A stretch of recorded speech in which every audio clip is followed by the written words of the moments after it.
Sir William Talbot, 1st Baronet. Sir William Talbot, 1st Baronet, died 16 March 1634, was an Irish lawyer and politician. Birth and origins. William was the son of Robert Talbot of Carton, County Kildare, who was the third son of Sir Thomas Talbot of Malahide, County Dublin. His mother was Janet Fitzgerald, daughter of Thomas Fitzgerald. Early life. Talbot was educated for the law and attained a leading position as a lawyer in Dublin. About 1603 he was appointed Recorder of Dublin, but, being a staunch Roman Catholic, which was a bar to public office, he was soon afterwards removed from office for recusancy. Marriage and children.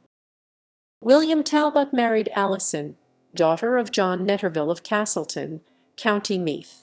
William and Alison had 16 children, 8 sons.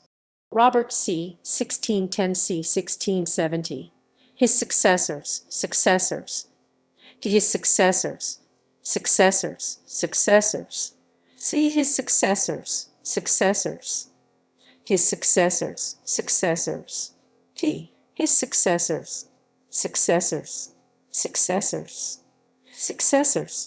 Peter II became Catholic Archbishop of Dublin. Richard VIII became Earl of Tyrconnell and Lord Lieutenant during the reign of James Roman II, overhauling the Royal Irish Army, which then fought in the Williamite War, and 8 daughters.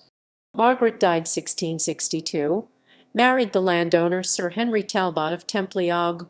Frances married James Cusack, son of Edward Cusack and grandson of Sir Thomas Cusack, Lord Chancellor of Ireland.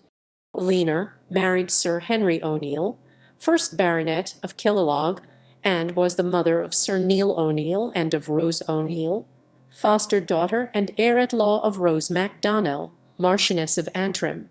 Mary married Sir John Dongan. Later life. Parliament of 1613–1614. On 13 April 1613 Talbot was returned to the Irish Parliament as MP for County Kildare, and became the unofficial legal adviser to the Roman Catholic party in the Irish House of Commons. They were a minority in the House, but a large one. Thomas Ryves, a close ally of the new Speaker, complained to the Westminster government that Talbot had abetted the return to Parliament of 2 schismatics. During the stormy scenes which marked the election of a Speaker in the Irish House of Commons, culminating with one of the rival speakers, a fat man, sitting on the other, Talbot urged that the House should first purge itself of members elected by illegal means. On 30 May he was appointed by the House one of the deputies to represent to James I the corrupt practices employed in the elections to secure a Protestant majority, and the arbitrary treatment of the Anglo-Irish Catholics. He crossed to England in July, and was examined by the Privy Council on his conduct in the Irish House of Commons. During the discussion of this question, Archbishop George Abbot demanded Talbot's opinion on a book, probably the Defensio Fidei Catholici Adversus Anglicani Secti Errors, in which he said Francisco Suarez openly maintained the right of Catholics to kill and hear. Talbot hesitated, but acknowledged James as the lawful king. The council was not satisfied with his answers, and on 17 July Talbot was committed to the Tower of London. On 13 November 1613, the Star Chamber sentenced him to a fine of £10,000.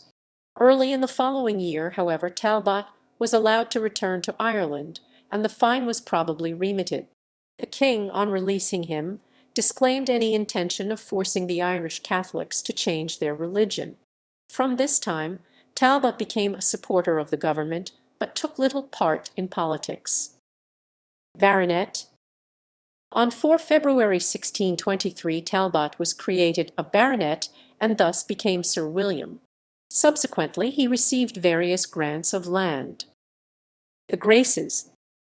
In 1628 Sir William, as he was travelled to England to see the king as one of the 11 agents sent by the Irish. Death. Sir William Talbot died on 16 March 1634, and is buried in Larrabrian Cemetery outside Maynooth. He was succeeded by his eldest son Robert as the 2nd Baronet. Citations and sources: